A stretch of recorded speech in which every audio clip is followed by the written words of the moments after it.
IELTS 18, published by Cambridge University Press and Assessment, 2023. This recording is copyright. Test 1. This is the IELTS listening test. You will hear a number of different recordings and you will have to answer questions on what you hear. There will be time for you to read the instructions and questions and you will have a chance to check your work. All the recordings will be played once only. The test is in 4 parts. At the end of the test, you will be given 10 minutes to transfer your answers to an answer sheet. Now turn to Part 1.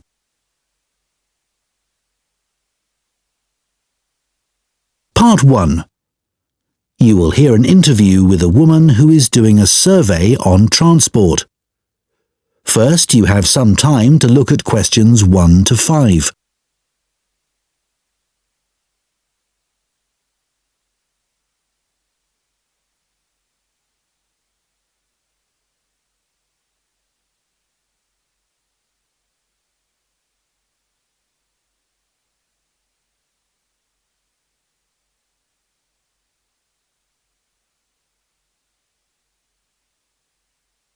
Now listen carefully and answer questions 1 to 5. Excuse me, would you mind if I asked you some questions? We're doing a survey on transport. Yes, that's okay. First of all, can I take your name? Yes, it's Sadie Jones. Thanks very much. And could I have your date of birth? Just the year will do, actually. Is that all right? Yes, that's fine. It's 1991. So, next, your postcode, please. It's DW30 7YZ. Great, thanks. Is that in Wells? No, it's actually in Harborne. Wells isn't far from there, though. I really like that area. My grandmother lived there when I was a kid. Yes, it is nice. Right, so now I want to ask you some questions about how you travelled here today. Did you use public transport? Yes, I came by bus. OK, and that was today. It's the 24th of April, isn't it? Isn't it the 25th? No, actually, you're right. And what was the reason for your trip today? I can see you've got some shopping with you. Yes, I did some shopping, but the main reason I came here was to go to the dentist. That's not much fun. Hope it was nothing serious. No, it was just a checkup. It's fine. Good. Do you normally travel by bus into the city centre? Yes, I stopped driving in ages ago because parking was so difficult to find. And it costs so much. I see. The bus is much more convenient too. It only takes about 30 minutes. That's good. So where did you start your journey? At the bus stop on Claxby Street. Is that CLAXBY? That's right. Before you hear the rest of the conversation, you have some time to look at questions 6 to 10.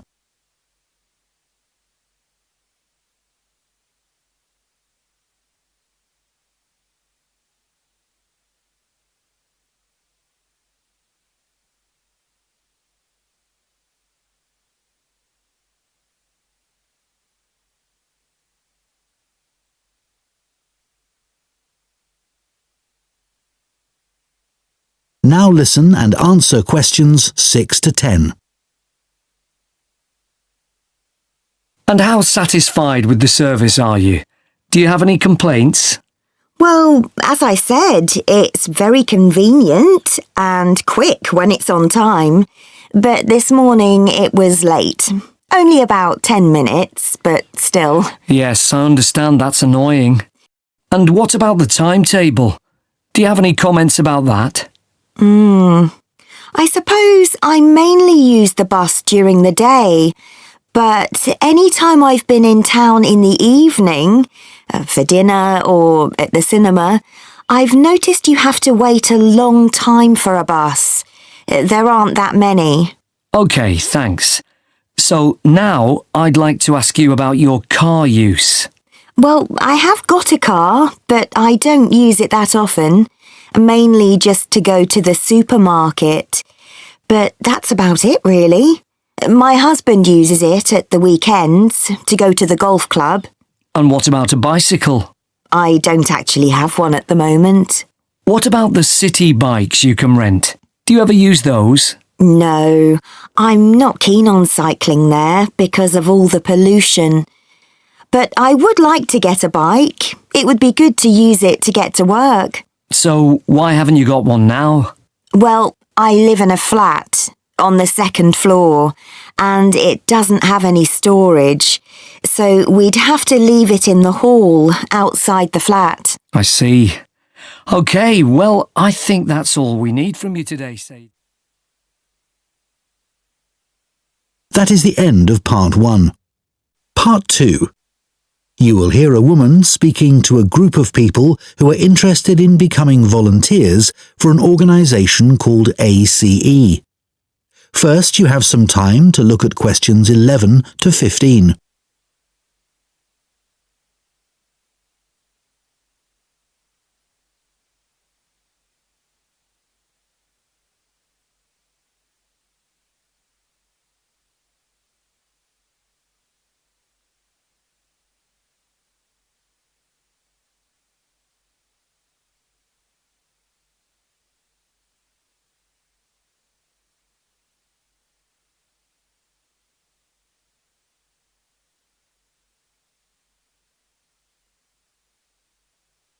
Now listen carefully and answer questions 11 to 15.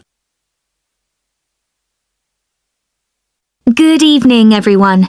Let me start by welcoming you all to this talk and thanking you for taking the time to consider joining ACE Voluntary Organisation.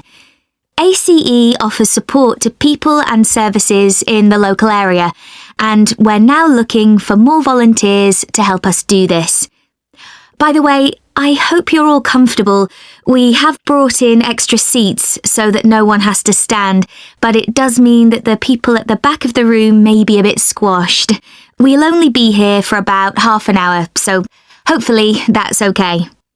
One of the first questions we're often asked is how old you need to be to volunteer. Well, you can be as young as 16, or you can be 60 or over. It all depends on what type of voluntary work you want to do. Other considerations, such as reliability, are crucial in voluntary work, and age isn't related to these, in our experience. Another question we get asked relates to training. Well, there's plenty of that, and it's all face-to-face. What's more, training doesn't end when you start working for us. It takes place before, during and after periods of work. Often it's run by other experienced volunteers, as managers tend to prefer to get on with other things. Now, I would ask you to consider a couple of important issues before you decide to apply for voluntary work. We don't worry about why you want to be a volunteer. People have many different reasons that range from getting work experience to just doing something they've always wanted to do. But it is critical that you have enough hours in the day for whatever role we agree is suitable for you. If being a volunteer becomes stressful, then it's best not to do it at all. You may think that your income is important, but we don't ask about that. It's up to you to decide if you can work without earning money. What we value is dedication. Some of our most loyal volunteers earn very little themselves, but still give their full energy to the work they do with us. Before you hear the rest of the talk, you have some time to look at questions 16 to 20.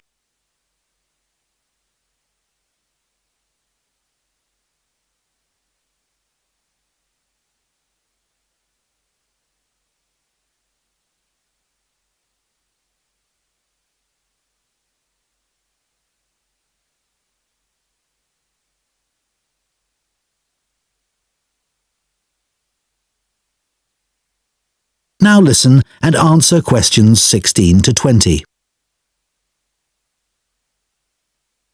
OK, so let's take a look at some of the work areas that we need volunteers for and the sort of things that would help you in those. You may wish simply to help us raise money. If you have the creativity to come up with an imaginative or novel way of fundraising, we'd be delighted, as standing in the local streets or shops with a collection box can be rather boring. One outdoor activity that we need volunteers for is litter collection, and for this, it's useful if you can walk for long periods, sometimes uphill. Some of our regular collectors are quite elderly, but very active and keen to protect the environment. If you enjoy working with children, we have 3 vacancies for what are called playmates. These volunteers help children learn about staying healthy through a range of out-of-school activities. You don't need to have children yourself, but it's good if you know something about nutrition and can give clear instructions. If that doesn't appeal to you, maybe you would be interested in helping out at our story club for disabled children, especially if you have done some acting. We put on 3 performances a year based on books they have read, and we're always looking for support with the theatrical side of this. The last area I'll mention today is first aid. Volunteers who join this group can end up teaching others in vulnerable groups who may be at risk of injury. Initially, though, your priority will be to take in a lot of information and not forget any important steps or details. Right, so does anyone have any questions for me about it? That is the end of Part 2. Part 3. You will hear 2 students called Hugo and Chantal discussing a talk they have just attended at the start of their course in fashion design. First, you have some time to look at questions 21 to 26.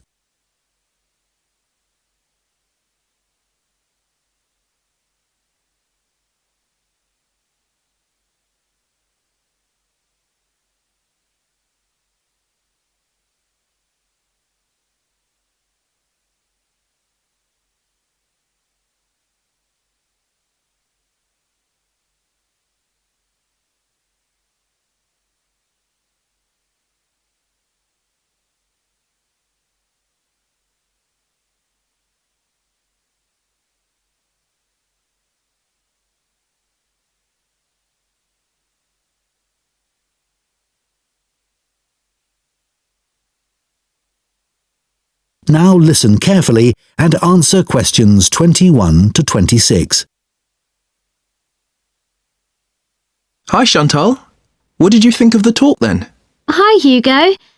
I thought it was good once I'd moved seats. Oh, were the people beside you chatting or something? It wasn't that. I went early so that I'd get a seat and not have to stand. But then this guy sat right in front of me and he was so tall. It's hard to see through people's heads, isn't it? Impossible. Anyway, to answer your question, I thought it was really interesting, especially what the speaker said about the job market. Me too. I mean, we know we're going into a really competitive field, so it's obvious that we may struggle to get work. That's right. And we know we can't all have that dream job. Yeah, but it looks like there's a whole range of areas of work that we hadn't even thought of, like fashion journalism, for instance. Yeah, I wasn't expecting so many career options. Overall, she had quite a strong message, didn't she? She did. She kept saying things like, I know you all think this, but... And then she'd tell us how it really is. Perhaps she thinks students are a bit narrow-minded about the industry. It was a bit harsh, though. We know it's a tough industry. Yeah, and we're only first years after all. We've got a lot to learn. Exactly. Do you think our secondary school education should have been more career-focused? Well, we had numerous talks on careers, which was good, but none of them were very inspiring. They could have asked more people like today's speaker to talk to us. I agree. We were told about lots of different careers, just when we needed to be, but not by the experts who really know stuff. So, did today's talk influence your thoughts on what career you'd like to take up in the future? Well, I promised myself that I'd go through this course and keep an open mind till the end. But I think it's better to pick an area of the industry now and then aim to get better and better at it. Well, I think we'll just have to differ on that issue. One thing's for certain, though. From what she said, we'll be unpaid assistants in the industry for quite a long time. I'm prepared for that. Aren't you? Actually, I'm not going to accept that view. Really? But she knows it's the case, and everyone else says the same. That doesn't mean it has to be true for me. Okay, well, I hope you're right. Before you hear the rest of the discussion, you have some time to look at questions 27 to 30.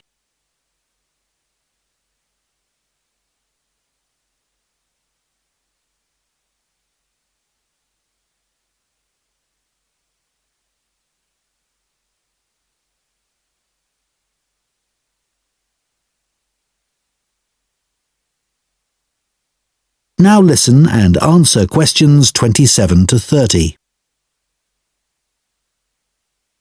I thought the speaker's account of her first job was fascinating. Yeah. She admitted she was lucky to get work being a personal dresser for a musician. She didn't even apply for the job, and there she was getting paid to choose all his clothes. It must have felt amazing. Though she said all she was looking for back then was experience, not financial reward. And then he was so mean, telling her she was more interested in her own appearance than his.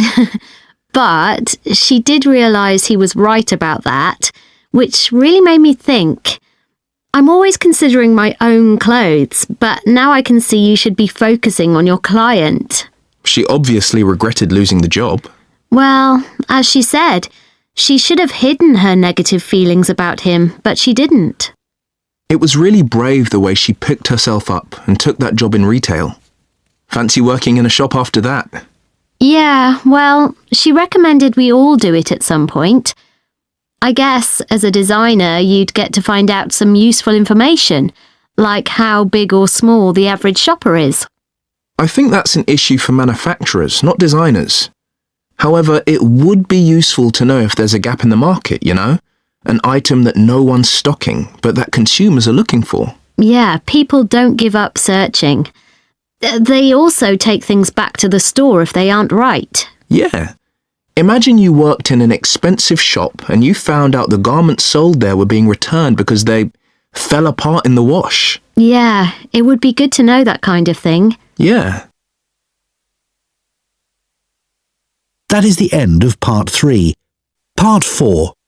You will hear a zoology student giving a presentation on the process of moving wild elephants to a new reserve, known as translocation. First, you have some time to look at questions 31 to 40.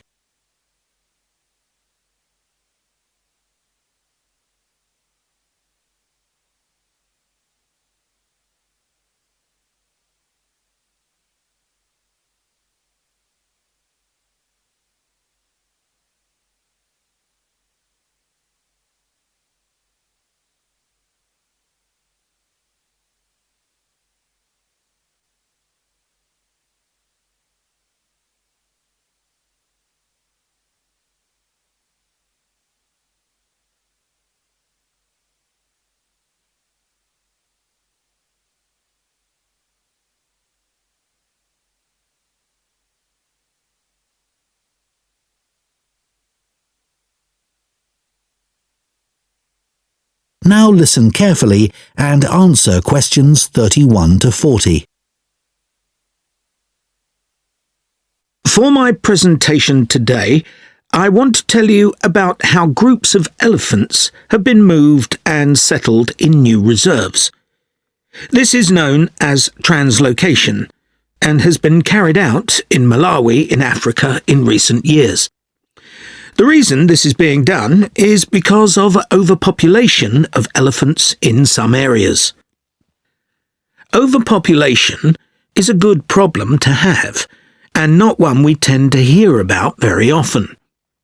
In Malawi's Majeti National Park, the elephant population had been wiped out by poachers, who killed the elephants for their ivory. But in 2003, the park was restocked and effective law enforcement was introduced. Since then, not a single elephant has been poached. In this safe environment, the elephant population boomed. Breeding went so well that there were more elephants than the park could support. This led to a number of problems. Firstly, there was more competition for food, which meant that some elephants were suffering from hunger. As there was a limit to the amount of food in the national park, some elephants began looking further afield. Elephants were routinely knocking down fences around the park, which then had to be repaired at a significant cost. To solve this problem, the decision was made to move dozens of elephants from Majeti National Park to Nkotakota Wildlife Park, where there were no elephants. But, obviously, attempting to move significant numbers of elephants to a new home 300 kilometres away is quite a challenge.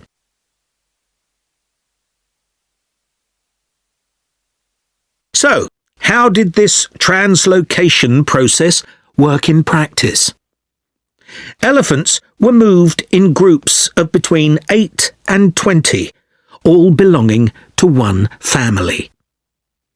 Because relationships are very important to elephants, they all had to be moved at the same time. A team of vets and park rangers flew over the park in helicopters and targeted a group, which were rounded up and directed to a designated open plain. The vets then used darts to immobilize the elephants. This was a tricky maneuver, as they not only had to select the right dose of tranquilizer for different-sized elephants, but they had to dart the elephants as they were running around. This also had to be done as quickly as possible, so as to minimize the stress caused. As soon as the elephants began to flop onto the ground, the team moved in to take care of them. To avoid the risk of suffocation, the team had to make sure none of the elephants were lying on their chests, because their lungs could be crushed in this position. So, all the elephants had to be placed on their sides. One person stayed with each elephant while they waited for the vets to do checks.